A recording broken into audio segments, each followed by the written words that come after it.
नाम का एक भिखारी रहता था। वो गांव में घूमकर लोगों से भीख मांगकर गुजारा किया करता था। वो अपनी किस्मत को कोसता रहता था। एक दिन राजा अपने दोस्त रईस भिखारी से, हाय रे मेरी किस्मत, क्या किस्मत है यार। दूसरे लोगों को देखो क्या मजे कर रहे हैं और मैं यहाँ सबसे भीख मांगता रहता हूँ। अरे क्या राजा भाई, जब देखो किस्मत को कोसते रहते हो। ठीक ठाक तो कट रही है, अपनी खाने को 2 वक्त की रोटी और पहनने को कपड़ा मिल जाता है, और क्या चाहिए। अबे रईस, एक तो तेरी गंदी शक्ल और बात भी वैसी ही करता है। क्या कट रही है? ये सड़ेले कपड़े जो दूसरों के हैं, रोटी वो भी बासी। हाय रे मेरी किस्मत, दोस्त भी मिले तो नास मिटे झंडू टाइप, वो भी मेरी किस्मत की तरह। अरे यार, तेरे से तो बात करना ही बेकार है, बड़ा ही घोड़ू टाइप है तू तो यार। अबे तो जाना, वैसे भी तेरे जैसे झंडू दोस्त ना ही हो तो ठीक है, किस्मत पे पनौती लगा कर बैठे हैं। वैसे भी मैं अब नए दोस्त बनाऊंगा, वो भी अमीर, बिल्कुल फिल्मी आमिर खान, फारूक खान और सलमान खान टाइप। अबे तेरी शक्ल देख, फिर तेरी अक्ल देख। अबे तू भिखारी है, कोई नेता नहीं, समझा। वो दोनों ये बातें कर ही रहे होते हैं कि उनकी ये सारी बातें वहाँ से गुजर रही एक भूतनी सुन लेती है और सोचती है, अरे वाह, क्या बेवकूफ लड़का है, अपनी किस्मत को ही गालियाँ बक रहा है। क्यों न इसके शरीर में चली जाऊं, मजा आ जाएगा। और मेरी खून पीने की इच्छा भी पूरी हो जाएगी। उधर राजा और रईस एक दूसरे से बात करने में व्यस्त होते हैं। एक बार बस किस्मत चल जाए बस अपनी। चल भाई, मैं तो चला, तू देख शेख चिल्ली के सपने। ऐसा कह के रईस वहाँ से चला जाता है। उधर राजा, हंसो हंसो, एक बार मैं अमीर हो जाऊं फिर देखना। राजा ऐसा सोच ही रहा होता है कि तभी भूतनी उसके सामने आ जाती है। कौन हो तुम और मुझे कैसे जानती हो? अरे राजा जी, लेकिन तुम चाहो तो मैं तुम्हें अमीर भी बना सकती हूँ। लेकिन तुम्हें मेरी कुछ बातें माननी पड़ेगी और जैसा मैं कहूँ वैसा तुम्हें करना पड़ेगा, नहीं तो मैं तुम्हें मार डालूंगी। ये सुनते ही राजा को लालच आ जाता है। फिर राजा लालचवश बिना उस भूतनी की बात सुने ही हाँ बोल देता है। राजा, मैं एक भूतनी हूँ, अब मैं तुम्हारे शरीर में ही रहूंगी और अब से तुम्हारे शरीर पर मेरा कब्जा रहेगा। मैं जब चाहूँ बाहर आ सकती हूँ और जब चाहे बाहर जा सकती हूँ। ऐसा कहकर वो भूतनी राजा के शरीर में प्रवेश करने लग जाती है। अरे भगवान के नाम पे कुछ दे दे बाबा, ये ससुरी का इतना दर्द क्यों हो रहा है? क्या अमीर बनने में इतना दर्द होता है? थोड़ी देर में भूतनी राजा के शरीर में पूरा प्रवेश कर जाती है। राजा की आंखें लाल हो जाती हैं। तभी वहाँ पे गरीब दास आता है जो कि उस गांव के सबसे अमीर लोगों में से एक होता है। अरे राजा, अकेले क्यों बैठे हो? ये लो 10 रुपए, जाके पार्टी करो। अबे ससुरी के 10 रुपए में पार्टी? ये ले 20 रुपए, तू जाके 1000 लोगों को खाना खिला।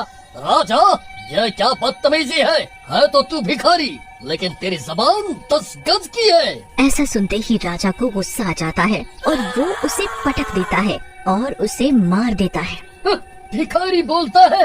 और फिर राजा उसका खून पीने लग जाता है। उसके बाद राजा गरीब दास के सारे पैसे लूट लेता है और अपने घर चला जाता है और सो जाता है। अगले दिन सुबह रईस आता है और घर के बाहर से राजा को आवाज लगाता है। अरे राजा, अरे राजा, कहाँ हो यार? देखो क्या हुआ, गरीब दास को मार दिया किसी ने। अरे क्यों शोर मचा रहे हो? अरे गरीब दास ही तो मरा है ना, कोई प्रधानमंत्री थोड़ी, मरने दो ससुरे को। अरे राजा, तुम्हें तो कोई दुख नहीं हुआ, इंसानियत मर गई है लगता है। ओ भाई, इंसानियत के देवता, चला जा यहाँ से, नहीं तो तेरी गर्दन मरोड़ दूंगा। ऐसा कहकर राजा रईस को वहाँ से भगा देता है और उसी रात वहीं से एक और अमीर आदमी फकीर चंद वहाँ से गुजर रहा होता है। अल्लाह के नाम पे कुछ दे दे बाबा, भगवान के नाम से कुछ दे दे, भगवान तुझे लंबी उम्र देगा, तुझे नहीं, जहाँ भी अमीर आदमी देखो गले पड़ने लगते हो। चल हट बदबूदार कहीं का। गले पड़ने। अब तेरे गले ही तो पड़ने आया हूँ। ऐसा कहकर राजा फकीर चंद की गर्दन तोड़ देता है और उसका खून पीने लगता है और फिर फकीर चंद के सारे पैसे निकाल लेता है। उसके बाद राजा आए दिन शहर के किसी न किसी अमीर व्यक्ति को मार देता और खून पीने के बाद उसका सारा पैसा लूट लेता। धीरे धीरे राजा इन लूटे हुए पैसों से काफी अमीर बन गया, जिसकी वजह से उसके दोस्त ही उसके बारे में तरह तरह की बातें करने लगे। अरे रईस, तोहार दोस्त राजा तो लागत है काफी अमीर हो गया है, खूब ठाट से राहत है आजकल। कुछ तो गड़बड़ लागत है हमका, इतना जल्दी तो वो अंबनिया भी अमीर नहीं हुआ। तो फिर क्या हुआ अगर वो अमीर हो गया? तेरी क्यों चल रही है? वो मेरा दोस्त, मेरा भाई है, समझा? ऐसा कहकर रईस राजा के पास जा रहा होता है, तभी वो राजा के घर की खुली हुई खिड़की से अंदर झांकता है और उसके होश उड़ जाते हैं। अंदर वो भूतनी और राजा बातें कर रहे होते हैं। अरे भूतनी जी, अब मेरा पीछा छोड़ दो। आपने काफी लोगों का खून करवा दिया मेरे हाथों और काफी खून भी पी लिया है। अब तो पीछा छोड़ दो मेरा।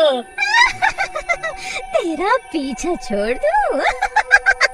तुझे तो मैं कभी नहीं छोड़ूंगी। मुझे खून मिला और तुझे पैसा, यही तो शर्त थी हमारी।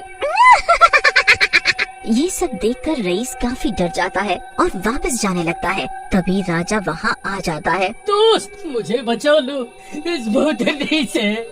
मेरी लालच की वजह से मैं इस भूतनी के चक्कर में फंस गया। मैंने तेरे जैसे दोस्त की भी कद्र नहीं की, मुझे माफ कर दे यार। अरे अरे दोस्त, रोता क्यों है? मेरे होते हुए कोई तुझे छू भी नहीं सकता। तू चिंता मत कर, मैं इस भूतनी का कुछ इलाज करता हूँ। ऐसा कहकर रईस वहाँ से चला जाता है। वो सोचते हुए जा ही रहा होता है कि तभी उसे वहाँ कुछ फकीर दिखते हैं। वो उन फकीरों के पास जाता है और उन्हें पूरी बात बताता है। अरे बेटा, डरने की जरूरत नहीं। ऐसी कई रूहों और भूतनियों से हम निपट चुके हैं। तू डर मत, हम तेरे साथ चलते हैं। ऐसा कहकर वो सारे राजा के घर की तरफ जाने लगते हैं। उसी समय राजा भी वहीं आ जाता है। उस पर भूतनी का साया चढ़ चुका होता है और वो गुस्से में बोलता है। तो रईस, बहुत दोस्ती निभा रहा है तू।